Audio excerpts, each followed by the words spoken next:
Thank you for helping us with the podcast. I much appreciate it. To start with, Dr. Sang Won, Yes. if you could tell us a little bit about where you are and where you work. I conducted head-to-head comparison of THK 5351 and AB 4051 for tau PET imaging in 2 Alzheimer's disease patients, for FTD syndromes, and 2 normal controls. Right, and Alzheimer's disease as well. In AD.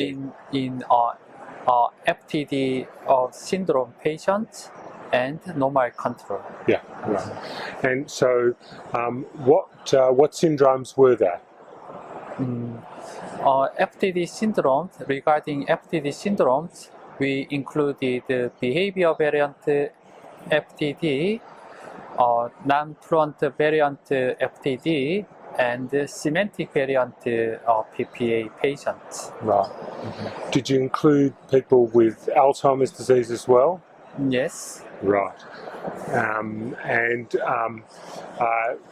The work that you're doing is very important because there's been a lot of controversy at the moment regarding tau imaging in particular and what it's good for and how it works. Right, because some tau agents have off-target bonding.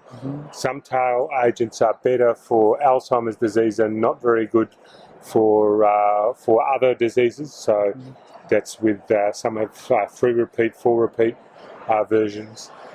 So it's important that this type of work's done so that we can compare the two.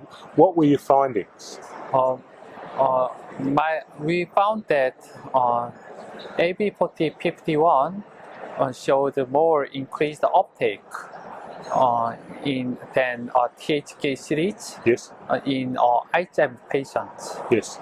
However, in FTD syndrome cases, yes, THK series showed more increased uptake than AB4051. Right. However, in semantic variant patient, 90% to 80% semantic variant patients seem to have TDP-C pathology. Ah, right. So we think that the increased uptakes in the frontal FTD syndrome might be related to non-specific neurodegeneration. Right, and consequent neuroinflammation in that area. Yeah. Right, and we know that with the recent studies with selegiline blocking with the THK compound, they found that almost all of the THK uptake wasn't tau at all, but really MAO-B, and there's some concern about MAO-A binding also in 1451. So you think perhaps the frontal uptake in these subjects might be related to inflammation in these subjects rather than tau bonding? Yeah, I think so. I think that increased uptake in the frontal and the off-target regions might be related to inflammation induced MAO-B. Right. Yeah. Right. In the healthy controls, you showed limited uptake in both traces, but there was a little bit of uptake in the THK compound. Correct? Was that in the hippocampus or in the whereabouts was that located? In my studies, there were no uptake, increased uptake in the hippocampus. Right. Yeah. Right. But however, some studies show that increased uptakes in the hippocampus might be related to choroidal plexus. Right. Yeah. That's what I was alluding to.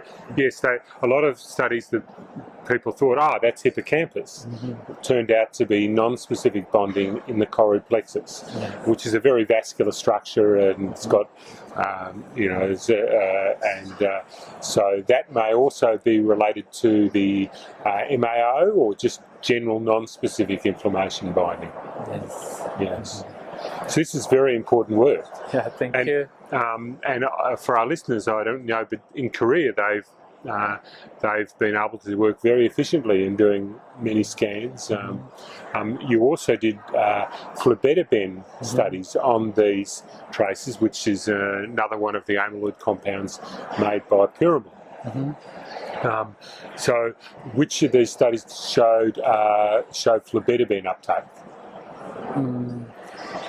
In this study, we used fluorobetabine, and we also used flutometamol.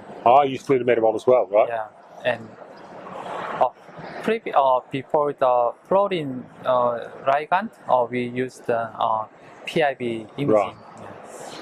And in any of these dementias, did they show any uptake with the amyloid compounds? Yes. Yes. What was that? Which syndromes showed the amyloid uptake? I am interested in vascular dementia patients. Yes. We found that over 30% of vascular dementia patients showed increased uptake. Right. Yeah, and this increased amyloid uptake affected their clinical significance. Right. So do you think these might have had a mixed vascular disease and Alzheimer's disease? Right. And by adding the two diseases together, you increase the severity of the Alzheimer's disease. Yes, correct. Right. So, I mean, we've learned a lot at this meeting, and I've very much enjoyed it. What did you find most interesting at the meeting so far? For amyloid ligands? For anything. Anything. Yeah. So what did you find? What were your takeaways from the meeting? What did you find was most interesting from the meeting? Yeah, we found that amyloid beta and the vascular burdens synergistically affected visual spatial dysfunction. Okay. And we also found that amyloid beta and white matter hyperintensities correlated each other in APOE4 non-carriers. Okay. Yeah, and therefore we think that amyloid beta and vascular disease correlated each other, and their correlation synergistically affected cognitive impairment. Could it be that some of those white matter abnormalities that people talk about really are not so much related to vascular damage, but perhaps related to amyloid inclusions? Yes. Yes. Yes, I think that's one of the takeaways we've had from the meeting as well. I thought the meeting here was very interesting because we showed, we've been seeing that a lot of the tau ligands have non-specific binding, so we need to be very careful about interpreting them. I think the other takeaway was that a lot of the amyloid PET was showing up earlier than we thought, and perhaps even at the same time as CSF amyloid. And I thought also that the tau ligands were showing up maybe at about the same time as the FTG changes. I don't know. Did you do FTG changes on any of these subjects? FTG. FTG. We don't have FTG data. Okay. Yeah, unfortunately. Yeah. Yes. Yeah, because I think that'd be interesting to correlate FTG. It does co-localize with the tau changes, but there's some question about which comes first, tau or amyloid. So I think that's a controversial issue. Yeah, very interesting issue. Yeah. So we're living in an exciting time. And there's, of course, there's new traces coming on. You used the 1451 and the THK compound, but there's some other traces coming, some which might come to Korea, and certainly I know they're coming to Australia. Not yet. However, we try to we try to have pyramid ligand or Merck ligand. Right. Yeah. And Roche also, I think they've got a ligand coming out as well. Yeah, I hope so. Yeah.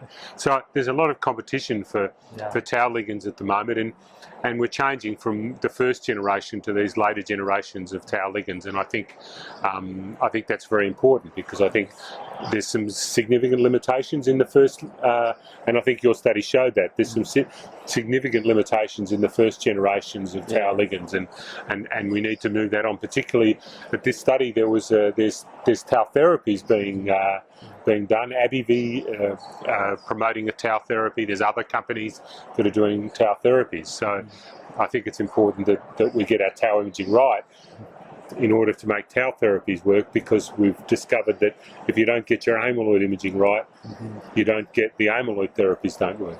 Yes.